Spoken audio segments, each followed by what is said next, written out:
कराची के अंदर क्या हो रहा है ये जो शबीर नामी शख्स है, इसकी जब इंटरोगेशन रिपोर्ट हम पढ़ते हैं तो उसमें बाकायदा ये लिखा हुआ है कि एबटाबाद से कराची मुंतकिल होता है। चंद रोज़ कबल एक बच्ची इसी तरह इसके पास आई, किसी बहाने से ऊपर लेकर गया, उससे ज़्यादती की। ज़्यादती के बाद ये वॉशरूम की तरफ गया है तो बच्ची ने वहाँ से यूएसबी एक उठा ली। उसने कुछ दिनों बाद एक शॉपकीपर को वो यूएसबी दी कि इसमें कुछ सॉन्ग्स वगैरह मुझे डाल के दे, जो अमूमन हमने देखा है कि होता है। शॉपकीपर ने जब वो यूएसबी लगाई तो बताया जा रहा है कि उस यूएसबी के अंदर 100 प्लस वीडियोज़ ऐसी मौजूद थीं जो मुख्तलिफ़ बच्चों और बच्चियों के साथ ज़्यादती और बदफ़ेली।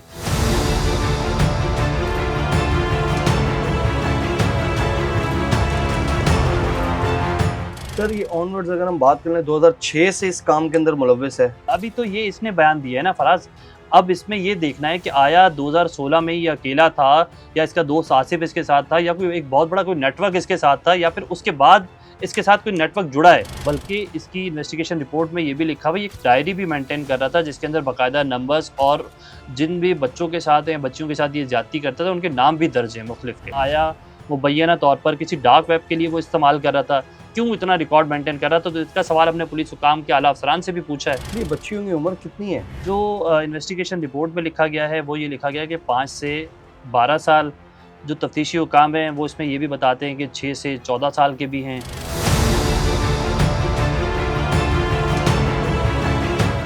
इलाके वालों की जिम्मेदारी नहीं बनती? 100 से जायद एक एरिया के अंदर बच्चों के साथ ज्यादती हो जाती है। मैं आपको बताऊं कि जो 2022 में वकूए की एफआईआर अभी दर्ज हुई है, वो एफआईआर अगर आप भी पढ़ेंगे तो आपको भी ये फील होगा कि पेरेंट्स को सब कुछ पता था। शरबत बेचने वाला है हम बात कर रहे हैं, तो वो इतना ट्रेन होता है कि कैमरा प्रॉपर सेट करके ये वारदात करे?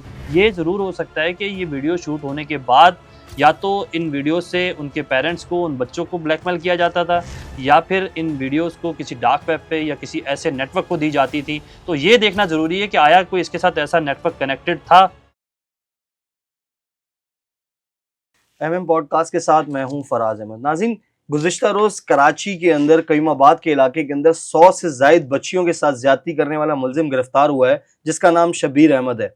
ये क्यों बच्चियों के साथ ज्यादती करता था, कितनी उम्र की बच्चियों के साथ ज्यादती करता था और कब से ये कर रहा है, इस टॉपिक पर बात करने के लिए हमारे साथ मौजूद हैं सीनियर क्राइम रिपोर्टर हैं काशिम मुश्ताक साहब। सर अस्सलाम वालेकुम। वालेकुम सर सलाम। बहुत बहुत शुक्रिया, आपने टाइम दिया। सर ये क्या मामला है, कराची के अंदर क्या हो रहा है ये? देखें फराज, ये कहानी जो है वो 2016 से शुरू होती है कयूमाबाद से, लेकिन इसके भी पीछे अगर हम जाएं तो ये असल कहानी जो शुरू हो रही है कि वो 2008 से या 2009 से शुरू हो रही है। ये जो शबीर नामी शख्स है, इसकी जब इंटरोगेशन रिपोर्ट हम पढ़ते हैं तो उसमें बाकायदा ये लिखा हुआ है कि एबटाबाद से कराची मुंतकिल होता है, शिफ्ट होता है, यहाँ कारोबार के सिलसिले में या किसी काम के सिलसिले में आता है। उसके बाद ये डीएचए के किसी इलाके के अंदर एक छोटी मोटी नौकरी ढूंढता है। इसका एक यहाँ दोस्त बनता है, वो दोस्त के साथ ये 3 से 4 साल रहता है और इसी तरह की एक्टिविटीज़ में ये इन्वॉल्व होता है। ना सिर्फ बच्चियों के साथ बल्कि कम उम्र लड़कों के साथ भी ये बदफ़ेली और इस तरह के मामलात करता है। करने के बाद इसका वो दोस्त रोड एक्सीडेंट के अंदर मारा जाता है। जब वो मारा जाता है फिर ये यहाँ से कयूमाबाद शिफ्ट होता है और 2016 से फिर ये कहानी ऑनवर्ड्स शुरू होती है। 2016 में ये जब कयूमाबाद के इलाके में शिफ्ट होता है तो एक शॉप के ऊपर नौकरी करता है, मुलाज़मत करता है। मुलाज़मत के दौरान फिर ये एक वहाँ से ठेला ख़रीदता है, फिर एक क्वार्टर लेता है, नीचे ये ठेला लगाता है शरबत का और ऊपर इसका क्वार्टर होता है। वहाँ से ये छोटे बच्चों को जो इसके पास शरबत ख़रीदने के लिए आते हैं, उनको ब्लैकमेल करता है। उनसे कहता है कि उनको पहले लालच भी देता है कि मेरे पास जो है वो लॉटरी का कोई मैकेनिज़्म है, तो उस हवाले से अपने फ्लैट पर ऊपर लेकर जाता है और वहाँ ना सिर्फ़ उनके साथ बदफ़ेली या ज़्यादती करता है, बल्कि उनकी वीडियोज़ भी शूट करता है। तो ये तमाम तर चीज़ें जब एक पूरे सिस्टम के तहत पूरी चीज़ों के साथ-साथ पुलिस के हवाले की गईं, अब हम इस चीज़ पर आते हैं कि आया पुलिस को इस चीज़ का कैसे पता चला?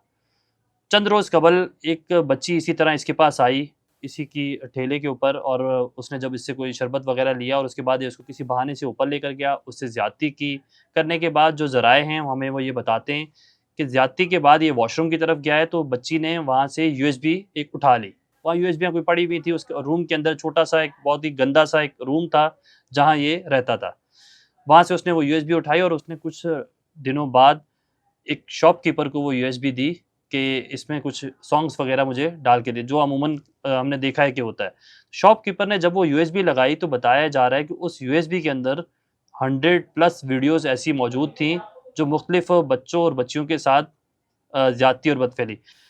उसके बाद हमने इस हवाले से जब ये चीज़ें सामने आई और वो जो यूएसबी शॉपकीपर ने देखी, चूँकि वो उसी एरिया का, उसी मोहल्ले का यूमाबाद के शॉपकीपर था, उसने जो है वो इलाके के अंदर लोगों को बताया कि एक यूएसबी ऐसे-ऐसे और वो फलाँ शरबत वाला उसमें नज़र आ रहा है। तो वहाँ से उसने ना सिर्फ शरबत वाले की कंप्लेन की, फिर पुलिस को इन्वॉल्व किया और जब हमने फिर पुलिस से इन्वेस्टिगेशन करने की कोशिश की, डीआईजी साउथ असद रज़ा से मैंने पूछा कि आया ये मामला है क्या? एक शख्स इतना घिनौना काम करता है, उसके बावजूद उसको रिकॉर्ड क्यों कर रहा था? तो अब तक इन चीज़ों का सामना नहीं हुआ है कि आया ये रिकॉर्डिंग्स क्यों रखता था? ना सिर्फ रिकॉर्डिंग करता था, बल्कि इसकी इन्वेस्टिगेशन रिपोर्ट में ये भी लिखा हुआ है, ये एक डायरी भी मेंटेन कर रहा था, जिसके अंदर बाकायदा नंबर्स और जिन भी बच्चों के साथ या बच्चियों के साथ ये ज़्यादती करता था, उनके नाम भी दर्ज हैं मुख्तलिफ के। तो ये तमाम तर चीज़ें पुलिस इकट्ठी कर रही है। देखना ये है कि आया ये अकेला है या फिर इसके अलावा कोई और भी गिरोह इसके साथ है। जो मुख्तलिफ एफआईआर दर्ज हुई हैं, वो 1 से 2 रोज़ के अंदर ही ये दर्ज की गई हैं और उसमें वक़ूआ जो है वो लगाया गया है कि 2022 में भी कोई इंसिडेंट ऐसा हुआ और उसको भी शामिल किया गया है। जैसे मैंने आपको पहले बताया कि 2016 से ये ऑनवर्ड्स काम कर रहा था, तो जो अब तक पुलिस का दावा ये है कि जो पेरेंट्स सामने आए हैं, वो 2022 के भी एक पेरेंट्स सामने आए कि उनकी बच्ची के साथ भी इसने इसी तरह की कोई ज़्यादती की थी। लेकिन इसमें एक इम्पोर्टेंट सवाल ये है कि ये तो एक यूएसबी सामने आई है ना, तो इसमें और मज़ीद कितनी उसके पास यूएसबीज़ थी या वो क्या करता था? क्या आया मुबैना तौर पर किसी डार्क वेब के लिए वो इस्तेमाल कर रहा था? क्यों इतना रिकॉर्ड मेंटेन कर रहा था? तो इसका सवाल हमने पुलिस हुकाम के आला अफ़सरान से भी पूछा है, वो भी इसका जवाब देने के लिए इन्वेस्टिगेशन कर रहे हैं। सर ये ऑनवर्ड्स अगर हम बात कर लें 2006 से इस काम के अंदर मुलव्विस है और उसके इससे पहले शायद ये नीलम कॉलोनी में करता रहा ये काम। बिल्कुल ऐसा ही है, ये 2006 में ग़ालिबन एबटाबाद से कराची शिफ्ट हुआ है, तो इसे यहाँ जो है वो एक आसिफ़ नामी इसका दोस्त मिला। उस दोस्त के साथ ये रहता था, उस दोस्त के साथ ही कोई छोटा-मोटा मुलाज़मत करता था कहीं पे और उसी दौरान ये इसने बकौल अभी तो ये इसने बयान दिया है ना फ़राज़, अब इसमें ये देखना है कि आया 2016 में ये अकेला था या इसका दोस्त आसिफ़ इसके साथ था या कोई एक बहुत बड़ा कोई नेटवर्क इसके साथ था या फिर उसके बाद इसके साथ कोई नेटवर्क जुड़ा है। ये तमाम तर वो सवाल हैं जो इन्वेस्टिगेशन अफ़सर इससे करेंगे। लेकिन हम इस चीज़ को देख रहे हैं कि आया कि 2006 में एक बंदा कराची शिफ्ट होता है, उसके बाद वो कंटिन्यूअसली ये काम कर रहा है। तो 2006 से लेकर 2025 तक इस तरह की अगर वीडियोज़ भी बनाई गई हैं, या इस तरह का काम किया जा रहा था, तो वो क्यों कर रहा था? किस लिए कर रहा था? क्यों इस तरह की वीडियोज़ बना रहा था? और क्या ये मामला था? ये भी देखना है। सर ये बच्चियों की उम्र कितनी है? जो इन्वेस्टिगेशन रिपोर्ट में लिखा गया है, वो ये लिखा गया है कि 5 से 12 साल। जो तफ्तीशी हुकाम हैं, वो इसमें ये भी बताते हैं कि 6 से 14 साल के भी हैं। तो जो मैक्सिमम जो एज बताई जा रही है, वो 5 से लेके 12 साल तक ना सिर्फ बच्चियाँ, बल्कि जो बच्चे हैं, उनको भी ये निशाना बनाता था और बनाने के बाद बाकायदा उन्हें जो हमारे ज़राए हैं, वो ये बता रहे हैं कि पैसे भी ऑफ़र कर देता था, किसी को खर्ची दे दी और चूँकि वो बच्चे थे, वो चले जाते थे और इस तरह की जो मुकदमात भी सामने आए हैं, चाहे वो 2022 का मुकदमा जो या अभी का इंसिडेंट का किसी का मुकदमा वो दर्ज किया हो, उसमें भी इसी तरह का ज़िक्र किया हुआ है कि जब बच्चा घर पर आया तो उसने नहीं बताया, तो वो डरा हुआ था, फिर हमें फ़ील हुआ, फिर हमने चेक किया, तो ये बाकायदा तौर पर डराता और धमकाता भी था। शायद यही वजह थी कि इतने अरसे से ये इस तरह का काम कर रहा है और इसको कोई पकड़ने वाला नहीं था। सर ये डार्क वेब वाला आपको मामला नहीं लग रहा? बिल्कुल हो सकता है, हमने डीआईजी से भी बात की है इस हवाले से, एसपी इन्वेस्टिगेशन साउथ जो हैं उनसे भी बात की है कि आया ये वीडियोज़ बनाता है। अभी तक पुलिस के पास भी इसका कोई ठोस जवाब नहीं है कि आया इसने इंटरोगेशन में क्या बताया है। लेकिन चूँकि पुलिस ये दावा कर रही है कि जब इसको वहाँ से पकड़ा तो इलाका मकीनों ने पकड़ा, इलाका मकीनों ने इसको तशद्दुद का निशाना बनाया था। इसलिए करके पुलिस अब बहुत ज़्यादा इससे इंटरोगेशन नहीं कर सकी है। लेकिन इससे यकीनी तौर पर ये इंटरोगेशन होनी चाहिए कि आया ना सिर्फ यूएसबीज़, अगर वो बच्ची उस टाइम वहाँ से वो यूएसबी ना उठाती, तो ये पिछले 8-9 साल से तो ये चीज़ कयूमाबाद के इलाके में कर रहा है, मज़ीद ये पता नहीं कितने बड़ा ये चीज़ होनी थी। तो ये भी देखना है और पुलिस से हम ये भी जानने की कोशिश आया कोई और भी इस तरह का मवाद या कोई इसके मोबाइल फ़ोन से कोई चीज़ें ऐसी मिली हैं, तो इस पे भी इंटरोगेशन चल रही है। यकीनी तौर पर मोबाइल फ़ोन से भी कुछ वीडियोज़ ऐसी मिली हैं, जो पुलिस हुकाम हमें बता रहे हैं कि वो वीडियोज़ भी इसी टाइप की हैं। लेकिन फ़राज़ देखें अगर कोई शख्स हमने इन्वेस्टिगेशन वालों से भी जब पूछा, क्या कोई शख्स अपनी ज़हनी गंदी ज़रूरियात को पूरा करने के लिए ये काम करता है तो उसको विजुअलाइज़ करता है? तो ये ज़रूरी नहीं है। अब इसमें शक-व-शुबात यही जा रहे हैं कि आया क्या ये वीडियोज़ डार्क वेब के लिए उसने इस्तेमाल करनी थी? तो इस पे इन्वेस्टिगेशन हो रही है। सर एक आम जूस बेचने वाला और सर वो डायरी मेंटेन कर रहा है कि मैंने कितने बच्चों के साथ ज्यादती कर ली है और किस उम्र के, सर ये अलार्मिंग नहीं है? बिल्कुल अलार्मिंग है और बिल्कुल ये भी नहीं है क्योंकि 2, 4, 6 महीने से 1 साल से कर रहा था। वो पिछले 8 सालों से यही इसी तरह का काम मिलता-जुलता वो कर रहा था कि वो बाकायदा जो वो डायरी है उसमें उसने किसी बच्ची का नाम लिखा हुआ है, तो किसी का नंबर लिखा हुआ है, किसी का रिकॉर्ड मेंटेन करता था। तो यहाँ से उसके माइंडसेट ये पता चलता है कि वो बच्चों को शायद ब्लैकमेल भी कर रहा होगा और जो एक एफआईआर लिखी हुई है, उसके एफआईआर के मतन के अंदर मैंने खुद ये देखा कि उसमें लिखा हुआ है कि 2 से 3 बार भी एक बच्ची के साथ वो इस तरह की हरकत कर चुका है। तो जब वो 2 से इसका इट्स मीन कि वो शायद ये वीडियोज़ उन्हीं बच्चों को दोबारा दिखाता था या कि उनको तुम्हारे धमकाता बुलाओ। था और इसलिए करता था। तो ये चीज़ भी यकीनी तौर पर देखनी चाहिए। सर अब आगे क्या सूरत हाल है? 5 रोज का रिमांड मिल गया है, तो पुलिस का क्या इस टाइम माइंडसेट है? देखिए, पुलिस चाह भी यही रही थी कि इसका इनिशियली तौर पर उन्हें रिमांड मिलना चाहिए, उसे जेसी नहीं होना चाहिए। तो ये हुआ भी यही है, इसका रिमांड मिल गया है पुलिस को। पुलिस सबसे पहले तो ये इन्वेस्टिगेशन करना चाह भी रही है और करनी चाहिए भी कि आया कब से कितना और किस तरह के बच्चों के साथ इसने और क्या उनके साथ ये दावा करके उनको कैसे वर्गलाता था, ये तमाम तर चीज़ों को इन्वेस्टिगेशन करनी चाहिए। इसके साथ-साथ फिर उसके घर से ये तो एक जो यूएसबी है जिसमें दावा ये किया जा रहा है कि 100 से ज़ायद जो हैं वो वीडियोज़ हैं। तो अब जो इसके घर से अगर कोई और ऐसी शवाहिद मिले हैं या फिर कोई ऐसी चीज़ मिली है या फिर ऐसी यूएसबी या ड्राइव मिली है, तो उसको भी देखना चाहिए और उसमें साथ में ये भी देखना चाहिए और ये देखेगी, ये जो 5 दिन का रिमांड पुलिस ने हासिल किया है, उसमें जब हमारी आला अफ़सरान से बात हो रही है, वो ये कह रहे हैं कि हम डार्क वेब के हवाले से तो छानबीन कर ही रहे हैं, लेकिन साथ-साथ हम ये भी करेंगे कि देखेंगे कि आया ये जो वीडियोज़ थी, ये इसने खुद बनाई, बनाने के बाद किसी अपने दोस्तों को तो नहीं सेंड करता था। कोई इस तरह का मामला तो नहीं था और इसके लिए करके अगर उनको एफआईए को या फिर साइबर क्राइम के किसी सेल को इन्वॉल्व करना पड़ेगा, तो यकीनी तौर पर करेंगे। लेकिन इसकी 2 अलग-अलग इन्वेस्टिगेशन बनती हैं। एक तो ये कि ये वीडियोज़ और ये सारी चीज़ें और ये इतने अरसे से ये काम कर क्यों रहा था? दूसरा ये कि आया इसने ये जो वीडियोज़ हैं, जो इसके पास सारे प्रूफ़ हैं इस तरह के, वो इसने कहीं आगे ट्रांसफ़र तो नहीं कर दिए किसी दोस्त को या किसी शख़्स को या फिर किसी डार्क वेब के किसी उस नेटवर्क को। तो ये नेटवर्क भी ब्रेक होना चाहिए और साथ-साथ इस मुलज़िम से इस तरह की इन्वेस्टिगेशन भी होनी चाहिए। सर अगर एक मुलजिम है, एक शरबत बेचने वाला है, हम बात कर रहे हैं, तो वो इतना ट्रेन होता है कि कैमरा प्रॉपर सेट करके ये वारदात करे?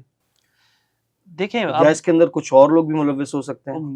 मुमकिना तौर पर हो भी सकते हैं, लेकिन अब तक जो ज़राए हैं वो ये बता रहे हैं कि मोबाइल की वीडियोज़ ये शूट की हुई हैं और ये प्रॉपर कोई शूट नहीं की हुई हैं। ये लगता है ऐसे कि किसी को ब्लैकमेल करने के लिए इस तरह की वीडियोज़ रिकॉर्ड करके रखी जाती होंगी। तो शायद ये इसलिए करके इस तरह की वीडियो इसके लिए कोई प्रॉपर कैमरामैन या फिर इस तरह की चीज़ें तो सामने नहीं आई हैं। ये ज़रूर हो सकता है कि ये वीडियो शूट होने के बाद या तो इन वीडियो से उनके पेरेंट्स को, उन बच्चों को ब्लैकमेल किया जाता था या फिर इन वीडियोज़ को किसी डार्क वेब पे या किसी ऐसे नेटवर्क को दी जाती थी। तो ये देखना ज़रूरी है कि आया कोई इसके साथ ऐसा नेटवर्क कनेक्टेड था कि जो इस तरह की वीडियोज़ या तो खरीदता था या फिर इसको किसी तरीके से इससे लेता था। तो क्या ये नेटवर्क कोई ऐसा है? तो उस नेटवर्क के लिए पुलिस काम कर रही है। जो असद रज़ा हैं डीआईजी साउथ, उनसे जब हम इस पे तफ़सीली बात कर रहे हैं तो वो ये बता रहे हैं कि हम यकीनी तौर पर इसको चेक करेंगे बाकायदा कि आया किसी डार्क वेब के साथ ये मुंसलिक तो नहीं था, आया कोई ऐसा नेटवर्क तो मुंसलिक नहीं था। जैसे कि इसने अपनी इंटेरोगेशन में ये बताया है कि ये जब कराची शिफ्ट हुआ तो इसके एक आसिफ नामी दोस्त जो रोड एक्सीडेंट में मारा गया, वो दोस्त इसके साथ कनेक्ट था। अब वो उस दोस्त को इसने अपने साथ कनेक्ट भी किया है और उसको ये भी बता दिया गया कि वो मारा गया एक रोड हादसे में। तो ये चीज़ उसने वहाँ डिनाई भी की है। तो उसके बाद आया इसके साथ इसकी लाइफ में कोई और लोग जुड़े हैं? अगर वो जुड़े हैं तो क्या ये वीडियोज़ उन तक पहुँची हैं? अगर वो उन तक पहुँची है तो उनको भी शामिल तफ्तीश इसमें होना चाहिए। सर अभी तक कितने मुकदमात इसके ऊपर दर्ज हो चुके हैं और मुतासरा जो बच्चे हैं उनकी फैमिलीज क्या बताती हैं? देखिए, जो मुकदमा दर्ज हुए ना, जो हमारे पास कॉपीज़ आई हैं या फिर पुलिस ने दर्ज किए हैं, अभी ये 1 से 2 रोज़ के अंदर-अंदर गुज़िश्ता रोज़ इसको पकड़ा तो उसमें कोई 5 से 6 मुकदमात आए हैं। उसमें 1 से 2 मुकदमात ऐसे भी हैं कि जिसमें ये ज़िक्र किया हुआ है कि 2022 में उनके बेटे को, उनकी बेटी को इस तरह निशाना बनाया गया और वो खौफ़ में थे और वो नहीं बता सक रहे थे। और उसमें ये चीज़ ज़िक्र की हुई है कि उसको वर्गला कर, उसको झांसा देकर वो अपने साथ लेकर गया, ले जाने के बाद उसके साथ ज़्यादती की, बदफ़िली की और उसे छोड़ दिया गया। फिर एक एफआईआर में ऐसे भी लिखा हुआ है कि बाकायदा एक बार लेकर गया, फिर दोबारा लेकर गया, फिर दोबारा लेकर गया। तो ये 3 से 4 बार भी एक-एक बच्चे के साथ इस तरह के शवाहिद उन एफआईआर के मतन में लिखा हुआ है। तो इस चीज़ को भी चेक करना ज़रूरी है कि आया वो ब्लैकमेल किस तरह हो रहे थे? क्या उनके पेरेंट्स को ये वीडियोज़ दिखा दी थी? और फिर साथ-साथ ये भी देखें, ये कोई बहुत बड़ा नेटवर्क अब तक की तफ्तीश में ना मुझे नहीं लगता कि कोई बहुत ज़्यादा स्ट्रॉन्ग नेटवर्क था। लेकिन इसमें ये ज़रूरी है कि अगर कोई पेरेंट्स अभी ये चीज़ कह रहे हैं कि हम 2022 में हुआ था और हम डर रहे थे, तो डर किस चीज़ का डर था? क्या पुलिस की तफ्तीश से डर था? क्या अपने जो उनके साथ ये चीज़ हुई इस मामले को छुपाने, यकीनी तौर पर यही डर उनको इज्जत होगा की। कि इज़्ज़त के लिए करके वो ये चाहते होंगे कि इस चीज़ पे वो रहे। और अब ये मामला खुला है तो पेरेंट्स सामने आ रहे हैं। जो एसएचओ डिफेंस है उनसे भी हमारी बात हुई, तो उनकी जानिब से ये भी कहा जा रहा है कि अगर मज़ीद पेरेंट्स कोई इस मामले में मुद्दई बनना चाहते हैं, एफआईआर करवाना चाहते हैं या फिर वैसे ही इन्फॉर्मेशन फराहम करना चाहते हैं, तो वो फराहम करेंगे और वो इसकी इन्फॉर्मेशन को लेंगे। सर डार्क वेब का अगर ये मुंसलिक नहीं भी है तो ये थर्ड पार्टी हो सकता है, बिल्कुल हो सकता है। थर्ड बना के पार्ट किसी को तो सेल आउट करता होगा। बिल्कुल, जो मैंने आपसे कहा ना कि इसका जो नेटवर्क अगर कोई इसके देखिए, ज़रूरी तो नहीं है डार्क वेब से ये डायरेक्ट हो। ये भी तो हो सकता है कि इसका कोई दोस्त हो। ये भी तो हो सकता है कि जिस तरह इसने आसिफ नामी शख्स के बारे में बताया है, ऐसे कोई और लोग इसके साथ हों, उनको ये देता हो, वो इनको पैसे फराहम करते हों और फिर ये उसको मज़ीद इस तरह की वीडियोज़ और देता हो, फिर वो और पैसे फराहम करते हों और फिर वो वीडियोज़ लेकर जाके किसी डार्क वेब पर सेल आउट करते हों। तो ये नेटवर्क यकीनी तौर पर बिल्कुल आपकी बात ठीक है कि इसके साथ प्रॉपर मुनज़्ज़म नेटवर्क नहीं हो सकता, लेकिन नेटवर्क हो सकता है। तो उस नेटवर्क को जानने के लिए, क्योंकि देखिए 1, 2 या 2, 4, 6, 8 वीडियोज़ ऐसी नहीं हैं। वो जो ज़राए हैं वो ये बता रहे हैं कि 100 प्लस वीडियोज़ तो यूएसबी के अंदर उस कंप्यूटर ऑपरेटर को मिली जहाँ ये बच्ची वीडियो के लिए वो लेकर गई थी। तो अगर उसको एक यूएसबी के अंदर में इतनी मिली है और एक शरबत फ़रोख्त करने वाला शख़्स यूएसबी के अंदर डेटा कन्वर्ट कर रहा है, तो यकीनी तौर पर उसके पास कोई ना कोई ऐसा सिस्टम होगा ना। आप मोबाइल के साथ यूएसबी तो कनेक्ट कर नहीं और सकते। किसी और से तो भी वो नहीं करवा पहले सकते। पहले वो इसको शूट करता होगा, शूट करके फिर किसी सिस्टम में वो लगाता होगा। तो ये भी मैंने सवाल किया कि आया कि इसने अपने घर पे कोई सिस्टम ऐसा रखा हुआ था, तो नहीं था। तो ये ज़ाहिर-सी बात है किसी को देता होगा फिर, या तो फिर ऐसे होगा कि वहाँ से ये उसका रिकॉर्ड मेंटेन कर रहा होगा। फिर डायरी में भी लिख रहा था, तो क्यों डायरी में लिख रहा था? क्या ऐसा डेटा उसने मेंटेन करना था? तो इन तमाम तर सवालों के जवाबात पुलिस लेने के लिए इसकी इन्वेस्टिगेशन करी और इसीलिए इसका रिमांड जो है वो हासिल किया गया। सर आपको क्या लगता है कि गिरोह होगा पीछे? क्योंकि अगर इसके घर पे लैपटॉप या पीसी नहीं है, कंप्यूटर मौजूद नहीं है, तो सर किसी के पास तो जाता होगा ट्रांसफ़र करवाने के लिए। देखिए, मुमकिन तौर पर ये हो सकता है कि इसके पीछे कोई गिरोह हो और शायद इसके पीछे कोई गिरोह होगा, तो ही ये यस। इतने सालों से ये काम करते हुए आ रहा है और इतने धड़ल्ले से करते आ रहा है और एक इलाके के अंदर करते हैं। देखिए, ये भी बहुत बड़ी अलार्मिंग सिचुएशन है कि आपने 6 महीने के लिए कोई घर रेंट पर लिया, उसके बाद आप अगले 6 महीने कहीं और शिफ्ट हो गए, फिर कहीं और शिफ्ट हो गए। एक शख्स पिछले कई सालों से एक इलाके में रह रहा है और वहीं जो है वो तमाम तरह की कार्रवाई भी करता है, वहीं कारोबार भी कर रहा है, वहीं उसकी रिहाइश भी है, सारी चीज़ें वो वहीं से ऑपरेट कर रहा है।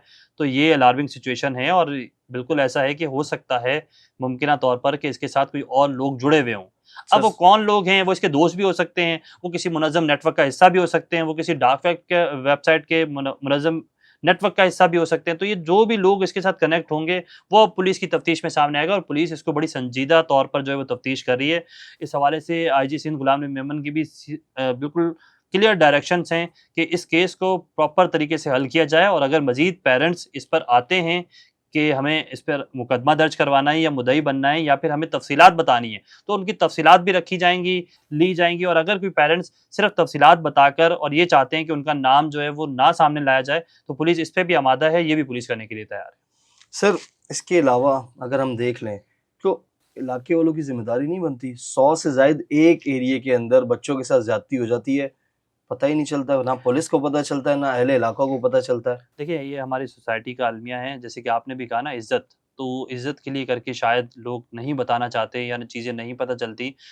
मैं आपको बताऊँ कि जो 2022 में वक़ूए की एफआईआर अभी दर्ज हुई है, वो एफआईआर अगर आप भी पढ़ेंगे तो आपको भी ये फ़ील होगा कि पेरेंट्स को सब कुछ पता था और पता होने के बावजूद वो 2022 से लेके 3 साल तक इस मामले को दबाकर बैठे थे, तो यकीनी तौर पर इज़्ज़त के लिए दबाकर बैठे थे। तो अगर इज़्ज़त के लिए करके वो इस मामले को दबाकर बैठे थे और अब वो बोल रहे हैं इस चीज़ों को, तो वो ये जो इलाके वाला नेटवर्क है ना, वो शायद इसलिए करके सामने नहीं आ रहा था या फिर इसलिए अगर किसी को शक भी होगा, तो वो इस चीज़ को हाइलाइट नहीं करना चाह रहा था या फिर पुलिस की तफ्तीश के लिए आगे नहीं आना चाह रहा था कि पुलिस उससे तफ्तीश शुरू कर देगी।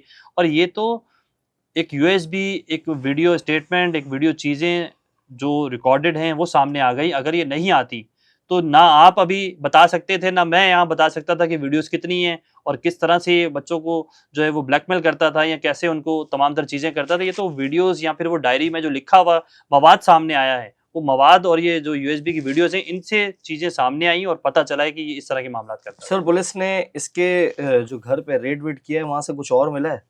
क्योंकि ये तो एक यूएसबी मिल गई। बिल्कुल इस तरह की और चीज़ें भी मिली हैं, बाकायदा इसके मोबाइल फ़ोन के अंदर भी कुछ वीडियोज़ पुलिस को मिली हैं और उस पे पुलिस तफ्तीश कर रही है कि आया जो मोबाइल फ़ोन की वीडियोज़ हैं, वो कितनी पुरानी हैं। एक तो देखें इसमें ये भी ज़रूरी है ना कि अब इतनी सारी वीडियोज़ मिली हैं, उनमें ये छानबीन करना भी कितनी पुरानी हैं, कौन सी नहीं? कहाँ से हैं और किन इलाकों की क्या, ये तो हम देख रहे हैं या अब तक पुलिस की इन्वेस्टिगेशन ये कह रही है कि ये सिर्फ़ नेटवर्क कयूमाबाद के इलाके में ही ये काम कर रहा था। क्योंकि वहीं ठेला लगाता था, वहीं इसका घर था, वहीं के लोग इसके जानने वाले थे, इतने सालों से यहाँ रह रहा था, तो इसने अपना एक पूरा प्रॉपर एक जो फ़ेस है वो सामने इस तरह का लेकर आया हुआ था। अब उन वीडियोज़ में या उनकी डेट्स इस तरह की हैं कि या फिर उनकी लोकेशंस, आजकल तो मोबाइल फ़ोन आपको पता है ऐसे भी हैं कि जिनमें लोकेशन पता चल जाती है कि ये किधर पिक्चर, है? ये वीडियो फलाँ एरिया में आपने ली थी। तो उससे भी पुलिस छानबीन कर रही है और अगर इसमें ज़रूरत पड़ी तो एफआईए को इन्वॉल्व किया जाएगा बाकायदा तौर पे कि आया इसकी छानबीन करके इन डिवाइसेज़ के बारे में बताया जाए कि ये वीडियोज़ कब शूट हुई, कैसे शूट हुई या किसने की या क्या किस लिए की। तो या ये फिर ये वीडियो मज़ीद ट्रांसफ़र तो नहीं हुई, क्योंकि मोबाइल फ़ोन में हो सकता है कि वीडियो जो मिली हैं पुलिस को, ये आगे ट्रांसफ़र करके वापस डिलीट भी कर दी हों। तो अगर आप मोबाइल फ़ोन से फ़ॉर्मेट या डिलीट करते हैं तो वापस रिकवर भी होती है। तो रिकवर करने के लिए प्रॉपर एफआईए का एक यूनिट है, तो वो यूनिट शायद इस पे काम करेगा। पुलिस को अगर ये चीज़ ना तफ्तीश में करामद हुई तो पुलिस एफआईए से भी मदद लेकर इस मामले को और सीधा करेगी। बहुत बहुत शुक्रिया। पुलिस को टाइम चाहिए, 5 दिन का रिमांड मिल गया, इसके अंदर और अहम इंकशाफात हो पाएंगे। सकता है। बहुत बहुत शुक्रिया सर, आपने टाइम दिया।